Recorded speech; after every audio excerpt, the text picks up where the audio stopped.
Nagsimula ang pelikula sa mga nakakakilabot na eksena kung saan naghahanda ang isang banda ng mga militanteng ISIS para isagawa ang pagbitay sa babae. Si Saida, ay isang mamamahayag, ay dinukot ng mga teroristang ISIS sa hilagang Iraq habang siya ay nagko-cover ng isang kwento sa mga taong Yazidi at ang kanilang kwento ng mahabang pagtitiis at pag-abandona. Nilalayo ng mga militante na kunan ang kanyang pagpatay at ay broadcast sa buong mundo bilang isang babala sa iba. Gayunpaman, isang Turkish Special Forces team na may 7 miyembro na pinamumunuan ni Commander Musa ang lumipad upang iligtas siya. Sila ay nagkukubli para ihinto ang pagpatay. Nagbalat kayo sila na isang sibilyan at naghihintay ng tamang tiempo para isagawa ang plano. May isang sniper ang nagtatago sa isang lumang gusali at naghihintay ng paputukin ang mga terorista. Nang papatayin na ng terorista ang mamamahayag ay pinaputukan ito sa ulo ng sniper. Hindi nagtagal ay napatay na ng mga special force ang atitirang terorista na iligtas nila ang mamamahayag. Sinigurado nila na patay na ang mga terorista at sinira ang kamera. Pagkatapos naghanda na ang mga special force para bumalik sa kanilang base, at isama ang mamamahayag sa helicopter landing site, pero nagalit ang mamamahayag dahil hindi nailigtas ang miyembro ng kanyang team. Isang mahabang paglalakbay ang naghihintay sa kanila dahil ang helicopter ay malayo kung saan ang kanilang lokasyon. Sa kanilang paglalakbay, nakakita sila ng mga bangkay ng mga taga-Nayon na pinatay ng mga ISIS, pinatay lahat ng mga mamamayan pati na rin ang mga bata ay biktima ng kanilang kalupitan. Pinaalam ni Musa sa kasamahan na may mga paparating na terorista na lula ng sasakyan, hindi nagtagal papalapit na ang mga terorista at iniutos ng commander sa tropa paputukan gamit ang long-range fire. Matapos mapatay ang mga kalaban nakatanggap ang commander ng balita mula sa headquarters na napapaligiran na ng ISIS ang Kurdish area. Pagkatapos na ang bakbakan sa mga terorista nagpatuloy sila sa kanilang paglalakbay at nakarating na sila sa kanilang destinasyon at ito ang puntod ni Haring Arcadia. Nang gumabi ay 3 sundalo ang pumunta sa libingan ni King at Kedia at nakita na inuokupa na oto ng mga armadong terorista, tahimik nilang pinatay ang mga kalaban. Kalaunan ay nagawa nilang massacre ang lugar kaya maari na silang magpahinga. Kinaumagahan ng sniper ay nakakita ng mga terorista na may hawak na civilian hostage, at nagpa siya ang mga sundalo na iligtas ang mga hostage at lumapit sa mga terorista upang umatake habang kino-cover sila ng sniper. Sa utos ni Musa ay pinaputukan ng sniper ang terorista, at pinatay ng squad ang iba pang terorista sa lugar. Ngunit may sniper din pala ang mga terorista na nakatago, pero napatay din ito ni Arif. Matapos ang bakbakan ay pinalaya ng squad ang mga bihag. Samantala nakakita si Ogus ng isang sibilyan na sugatan at agad itong binigyan ni Musa ng gamot. Pagkatapos ay itinuloy nila ang kanilang paglalakbay, habang nagpapahinga sila ay nakakita si Arif ng isang nayon kung saan dito nakatira ang mga sibilyan na sinagip nila mula sa mga terorista. Pagkatapos na subaybayan ang nayon nakita nila na mukhang ligtas ito mula sa mga terorista, at nakita na pwede itong maging landing zone ng helicopter kaya maaari na silang makabalik sa base militar sa susunod na araw. Nakabalik na ng ligtas ang mga sibilyan sa kani-kanilang pamilya.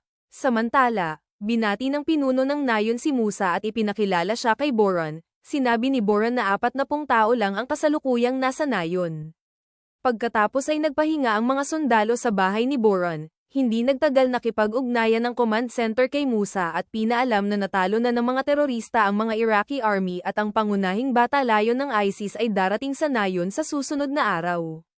Inutusan ng grupo na umalis na sa nayon upang makarating sila sa assembly site sa tamang oras. Samantala, sinubukan ng reporter na kausapin si Musa na huwag umalis at protektahan ang nayon dahil papatayin ng mga teroristang ISIS ang lahat ng mga tao doon. Ngunit tumanggi si Musa dahil ang pangunahin nilang mission ay iligtas ang reporter at hindi protektahan ang mga taga-nayon. Nilapitan ni August si Musa at sinabi sa kanya na tungkulin nilang tulungan ang mga inosenteng tao. Gayunpaman, sinabi ni Musa na hindi nila makokontrol ang mga bagay-bagay sa kanilang paligid.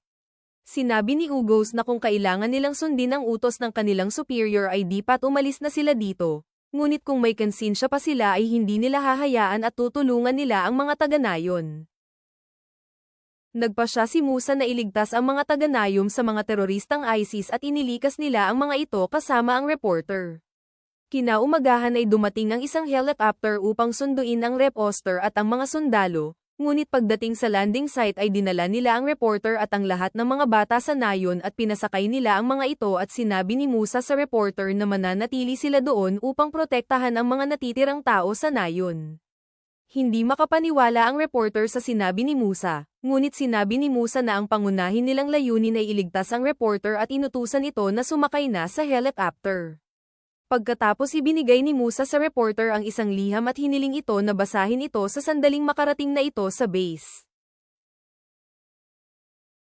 Ipinaalam niya sa military base na kusa siyang nagpaiwan sa nayon at gayon din ang kanyang mga kasamahan. Bago lumaban itinaas nila ang Turkish flag upang ipakita nila ang pagiging makabayan, pagkatapos ay nang tipon-tipon sila upang magplano upang malabanan ang pagsalakay ng mga terorista. Nagtanim sila ng mga bomba sa mga posibleng dadaanan ng mga kalaban.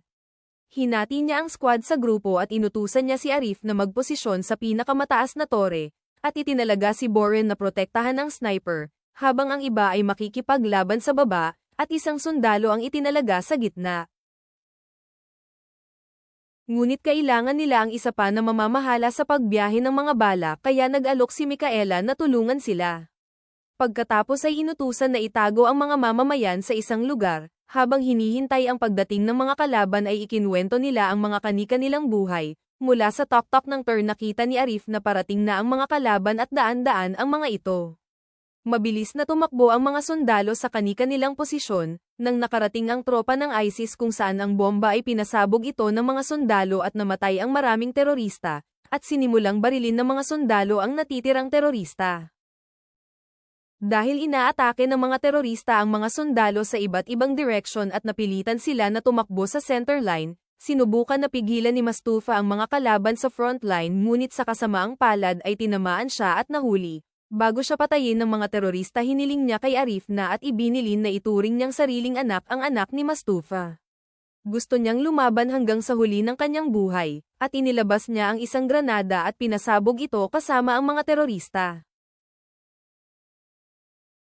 Patuloy na inaatake ng mga ISIS ang mga special force, sinubukan nilang lumaban gamit ang natitira nilang mga bala, habang patanggo sila sa isang gusali ay tinamaan ng bala si Esref ng isang sniper ng ISIS, bago siya mamatay ay inutusan niya si Arif na paputukan ang kalaban gamit ang kanyang katawan na panangga sa mga bala. Nag-aalangan itong gawin ngunit pumosisyon si Arif at tinutukan niya ang kalabang sniper at napatay ito.